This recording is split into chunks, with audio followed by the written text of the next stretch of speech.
in these two people's lives, neither one of them were perfect.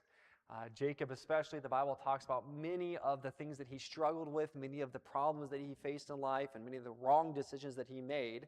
But both of them, especially at the time of their death, they revealed that their mindset was a mindset that looked beyond even their current life. And they realized that God's plan was a lot bigger than just them. They realized that God had a plan for the whole nation of Israel, that at the moment was simply a family of about 70 people. That God had a plan to fulfill the promises that he had made to their great grandparents and their grandparents, Abraham and then Isaac. They realized that there was a bigger plan in play than just their lives. And because of that, they made decisions that revealed the truth that faith in God's plan sees beyond this life. Again, many times we are very focused on what makes us happy right now. We are very focused on what's going to bring me satisfaction in this life. And we tend to forget, just like my high schoolers, that there is more to come. And just like my high schoolers many times are so focused on high school, they forget that there's graduation coming and then there is a lot more to life after that. Many of us forget that we also have a graduation coming. We have a time coming when we will be graduated to God's presence. And there is a lot more life for us after that. And God's plan is much bigger than just our lives. And that is what both Jacob and Joseph realized, and something that I think all of us need to realize.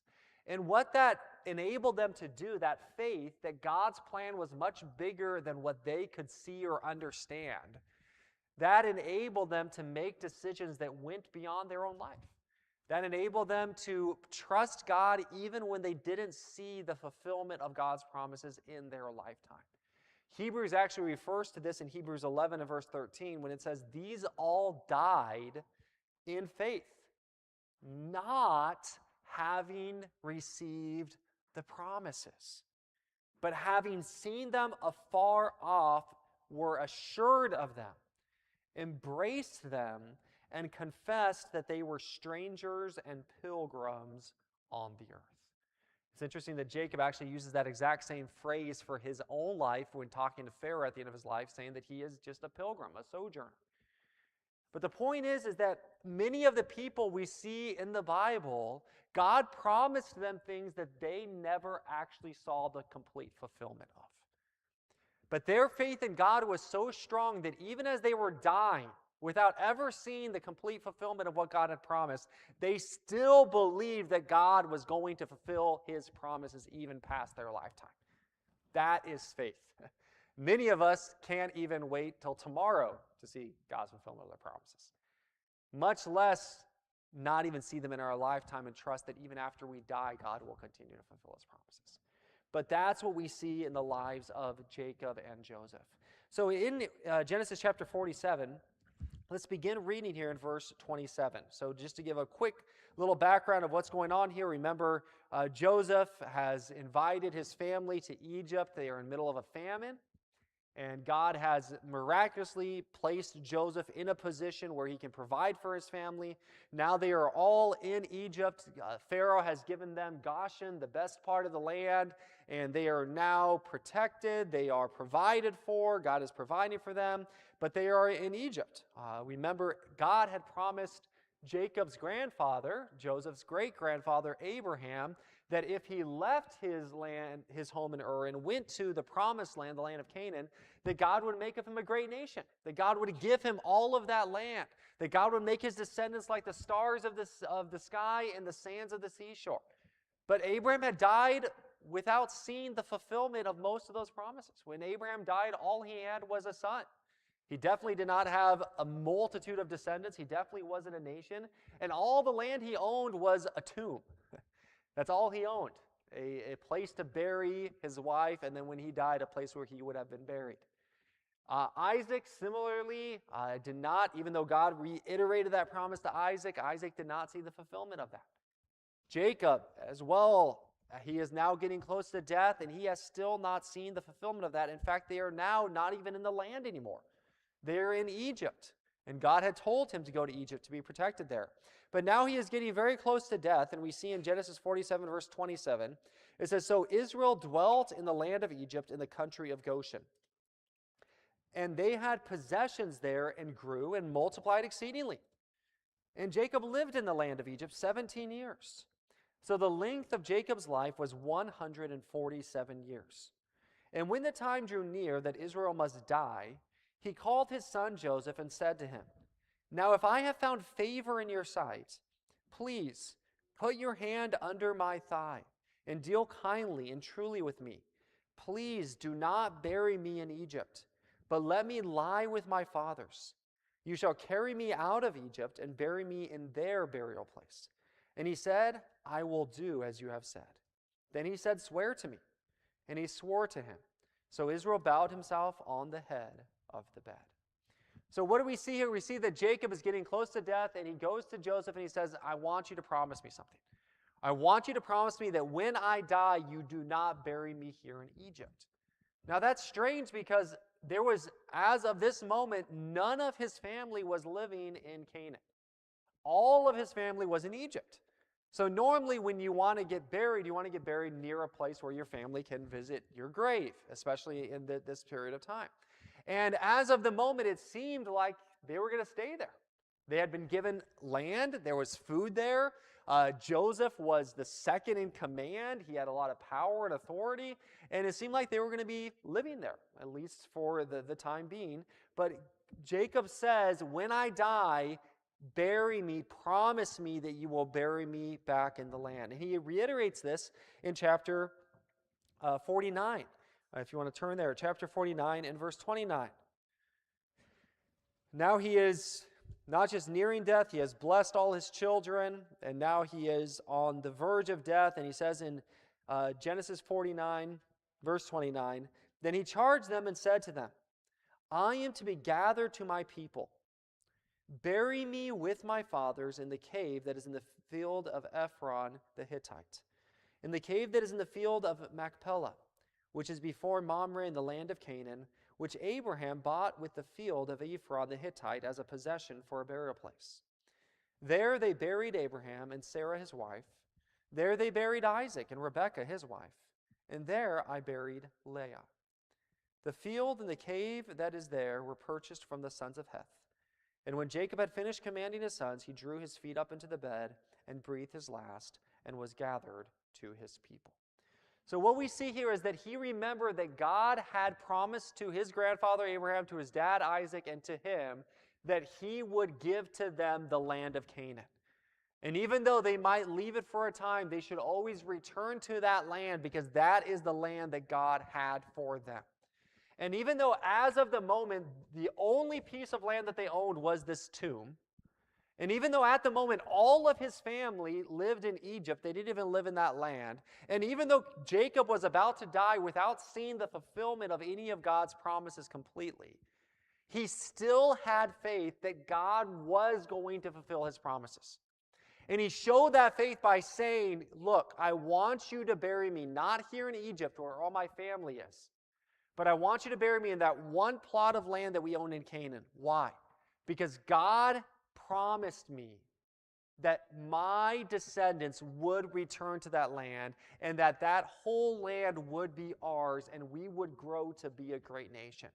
And even though I haven't seen that in my lifetime, I know God is going to fulfill his promises. So I'm going to obey God by returning to that land, even if it's only in my death, to show that I believe that God will fulfill his promises despite the fact that I will not live to see the fulfillment of those promises.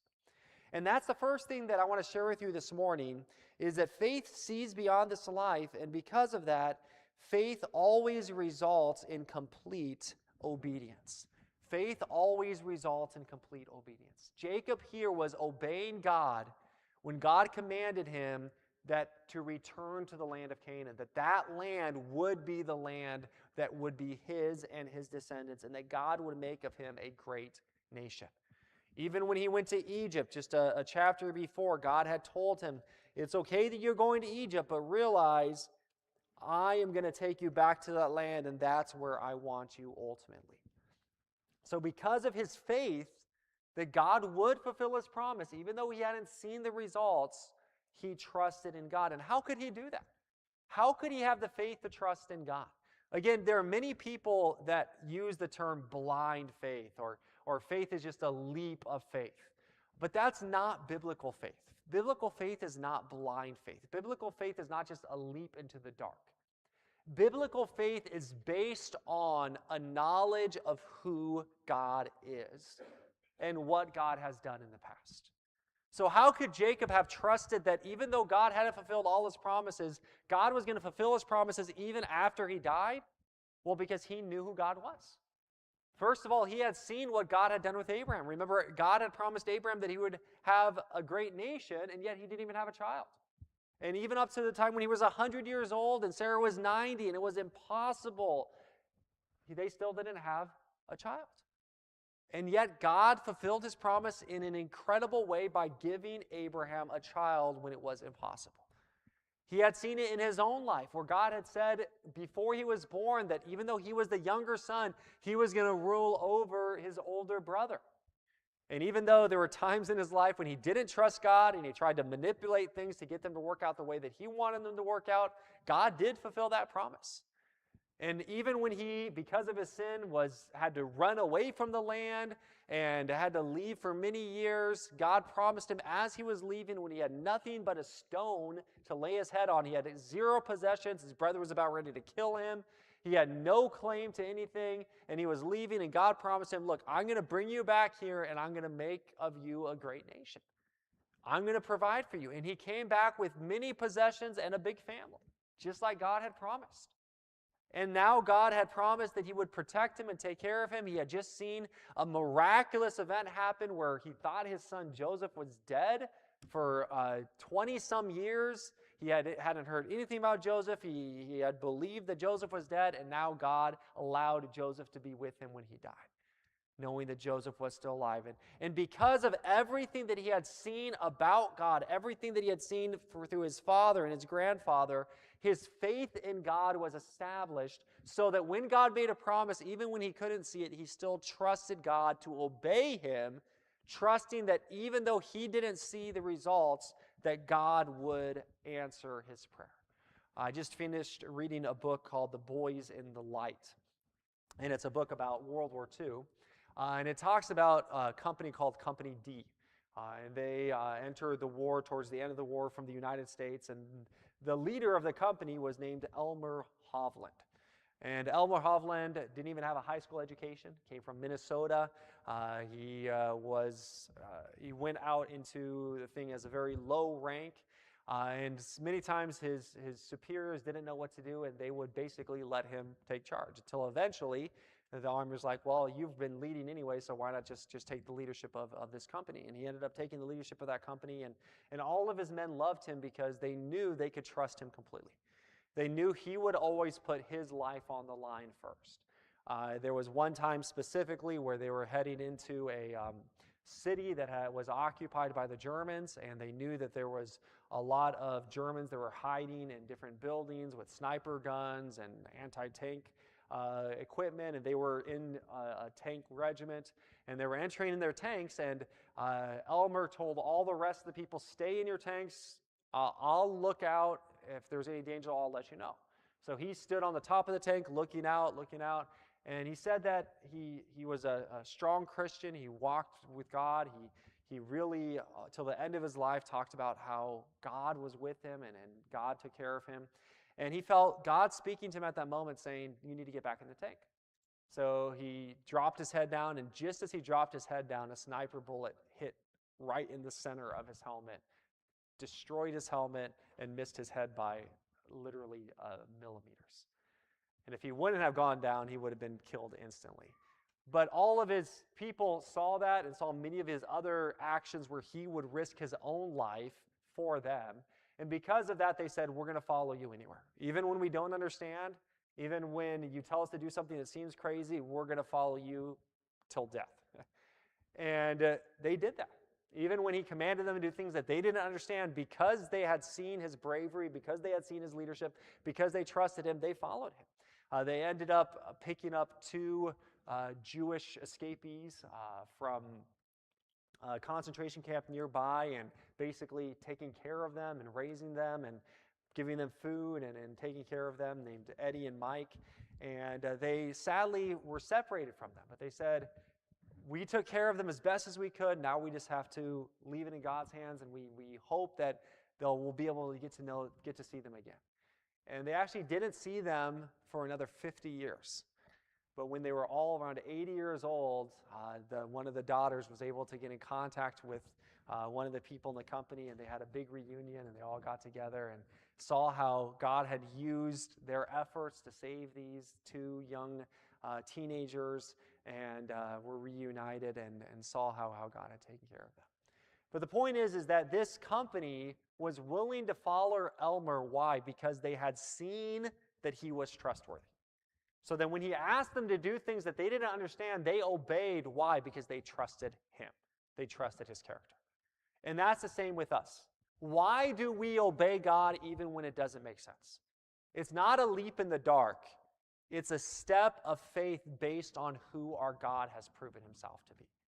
When you get to know God through his word, through prayer, when you see him work in your life, that will strengthen your faith more every day, so that when God asks you to do things that don't make sense to you, you are able to obey him even when it doesn't make sense, because faith sees beyond this life.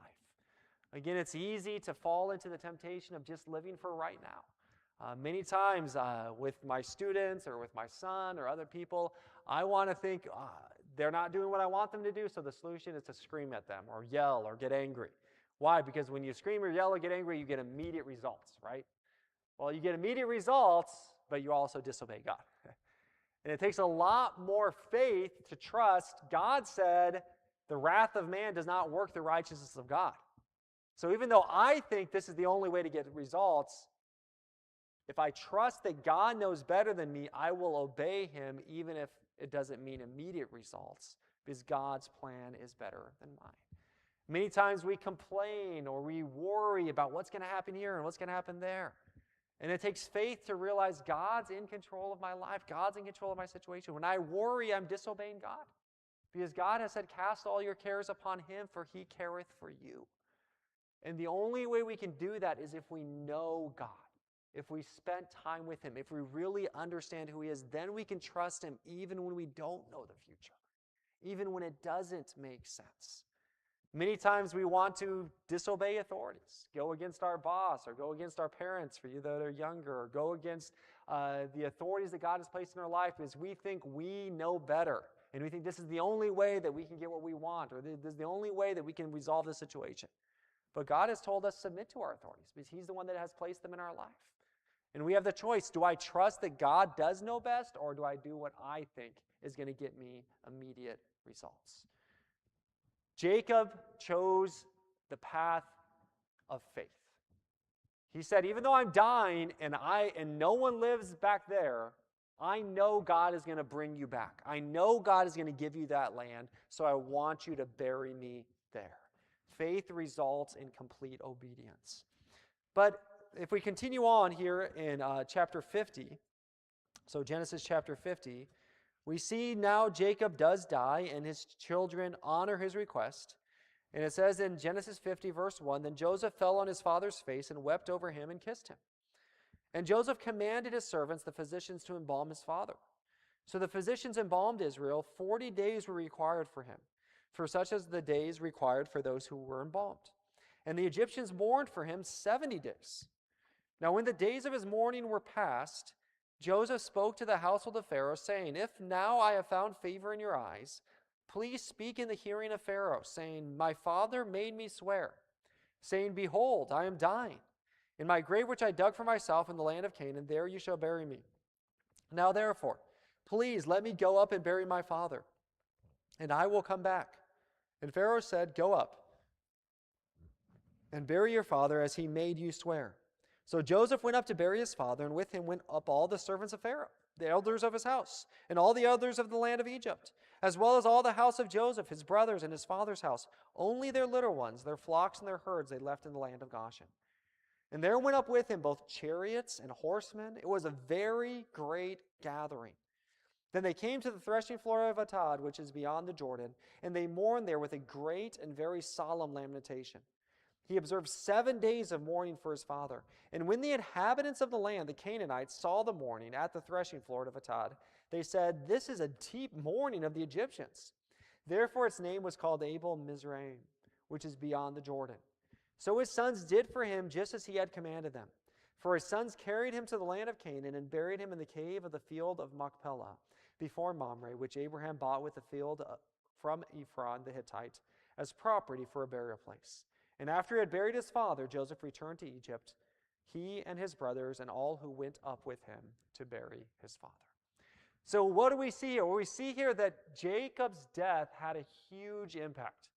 First of all, obviously had an impact on his family. All of his family goes to bury him. But not only that, but because of Joseph's position and because of Jacob's impact in Egypt, a bunch of Egyptians go with them. And they all go down to Canaan, and all the Canaanites are like, what in the world is going on? What are all of these Egyptians doing in our land? They're burying this guy in our land. This guy must have been really, really important if you have this huge mass of Egyptians and all these people coming. And why are they coming back to this land? Why are they burying him here? And this was an incredible testimony to hundreds, maybe thousands of people. Because Jacob decided to do this, many other people saw his faith. They saw that he trusted that God was going to bring them back to that land, that he trusted in God's promises. And this had a huge impact on all of these people that were all around. In Philippians chapter 1, in verse 12, Paul is in prison. But because of his faithfulness in trusting God in prison, he says in Philippians 1:12, "But I want you to know, brethren, that the things which happened to me have actually turned out for the furtherance of the gospel, so that it has become evident to the whole palace guard and to all the rest that my chains are in Christ. And most of the brethren in the Lord have become more confident by my chains and are much more bold to speak the word without fear." Many people think, if someone gets put in jail, they're not going to be able to witness anymore. No one's going to be able to hear the gospel anymore, Paul, because now you're in jail. And Paul said, no, it's the opposite. I looked at being in jail as an opportunity to preach the gospel even more. And because the fact that I still had joy and peace even in jail, many of the jailers were hearing the gospel.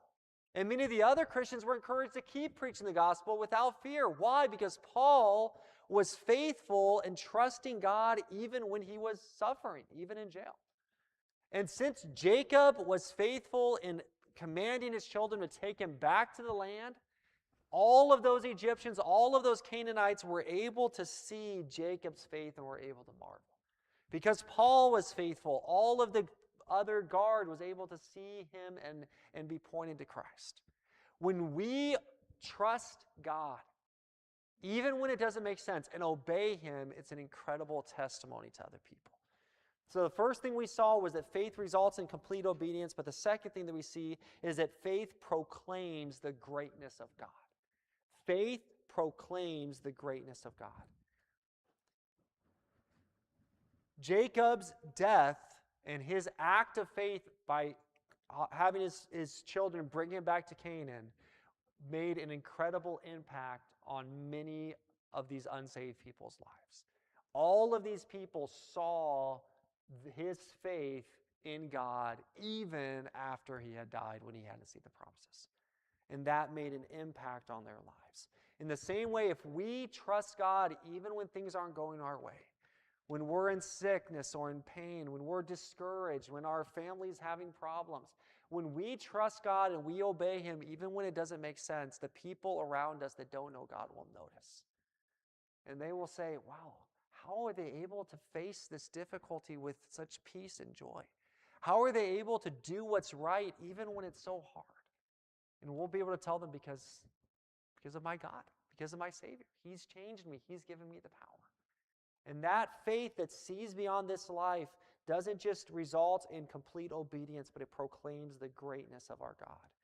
And then finally, going back to Genesis chapter 50, it's interesting that not only Jacob makes the step of faith, but we see that his son, Joseph, does the same thing. So in chapter 50, verse 24, the book of Genesis ends this way, and it says, "And Joseph said to his brethren, I am dying. But God will surely visit you and bring you out of this land to the land of which he swore to Abraham, to Isaac, and to Jacob. Then Joseph took an oath from the children of Israel, saying, God will surely visit you, and you shall carry up my bones from here. So Joseph died, being 110 years old, and they embalmed him, and he was put in a coffin in Egypt. So Joseph, when he dies, he says, just like my dad, I want you to take me back to the promised land, because that's where I belong. I believe that even though all of my family is in Egypt, even though I have this position in Egypt, even though maybe I could be put in the pyramids with the pharaohs, I want to be taken back to the land that God promised us, because that is what God has for me. And that's exactly what happened. In Exodus chapter 13, verse 19, several hundred years later, as Moses leads them out of Egypt, this is what it says in Exodus 13:19, and Moses took the bones of Joseph with him, for he had placed the children of Israel under solemn oath, saying, God will surely visit you. This is what Joseph said before he died. And you shall carry up my bones from here with you. Hebrews chapter 11 mentions this in verse 22. By faith, Joseph, when he was dying, made mention of the departure of the children of Israel and gave instructions concerning his bones. What do we see here? We see a father's faith, Jacob's faith, impacted his son. And that impacted generations after him, so that hundreds of years later, they remembered, oh yeah, Joseph said that we were going to get back to the land of Canaan. And Joseph said to take his bones, and he made us preserve his bones, and he made us keep his bones so that we could take him back. And that was an inspiration to people hundreds of years after Joseph died, because of his faith, that even after his death, God still had a plan for his people. So the last thing that I want to share with you is, not only does faith result in complete obedience, not only does it proclaim the greatness of God, but faith echoes throughout generations. Faith echoes throughout generations. Our son's name is Corbin, and his middle name is Tyndale. He is named after the famous translator of the Bible, William Tyndale, who was one of the first people to translate the Bible into English. And because he translated the Bible into English, at that time it was actually illegal for the people to have the Bible in English in England. But he risked his life to translate it into English, because he trusted that God would bless him for it, and that is what God wanted for him. Sadly, he was caught, and he was burned at the stake at 42 years old, just a few years older than me. But when he was dying, as he was being burned at the stake, he cried out one last prayer, and he said, God, open the eyes of the King of England. And just a year later, because of his testimony, because of his faithfulness, King Henry VIII decided to allow the Coverdale Bible to be published. And about 80 years after that, 50, 60, 80 years after that, in 1611, an even more famous Bible was published by another King of England called the King James Bible. And they say that about 90% of the King James Bible is based off of William Tyndale's translation. A Bible that has survived the test of time and that has impacted millions, if not billions, of people. Why? Because one man saw beyond his own life. And he trusted that even if it meant he would die, God would continue the work for following generations. And even down to this day, William Tyndale's work continues in us, in working in our hearts and our lives. And I'm reading today from the New King James Version that comes from that line of translation from William Tyndale. And we still today are being influenced by his sacrifice. When we have faith in God, it doesn't just impact us, it impacts your kids and your grandkids. It impacts the people in the church that are younger, the people in the world. And even after we pass from the scene, our faithfulness lives on in the lives of those we impact. It echoes throughout generations. So let's ask God this morning to be like Jacob, to be like Joseph, to realize God has a much bigger plan than just our lives. And even though we don't see the results that we want to see always when we obey God now, we don't always see what God is doing, God has a plan that's much bigger than us. And if we trust Him and we are faithful to Him and we obey Him, even when it doesn't make sense, God will use that. And God will work not just in our lives, but in years to come through our testimony. And even though no one remembers our names, the influence our faith had will echo throughout generations. Faith sees beyond this life. The question is, do we have that faith? Or do we just live for what makes us happy today? Or what we're going to get this week or this month or even in the years to come? Or do we see beyond even our lives and say, even if I don't see the results in my life, even if I don't get what I want in this life, that's okay. Because number one, there's another life to come. And number two, I know that God's plan is much bigger than just my life. And if I can just have a small part in that plan and affect generations to come, then glory be to God. He saved me. He changed me. He has given me everything that I have. And I trust that His plan is better than mine. And may God use me and my faithfulness to impact generations to come, just like Jacob and Joseph's faith did. Let's pray. Father, all of us, like the man who came to Jesus, can say, I believe, but help my unbelief. Father, I pray that You might help each one of us to desire to trust You more, to desire to get to know You better, that we might have more faith. Because faith does come by hearing, and hearing by the Word of God. I pray, like Jacob and Joseph, that we might see beyond our own lives. And instead of just thinking, what can I get for myself today, we might think, how can I impact future generations for Christ? How can I trust that God's plan is much bigger than my life? Father, help us to trust You even when we don't see the results. Help us to trust You even when it doesn't make sense. Help us to trust You so that we will obey You completely. And that our faith may echo throughout the generations. And we pray this in Christ's name and for His glory.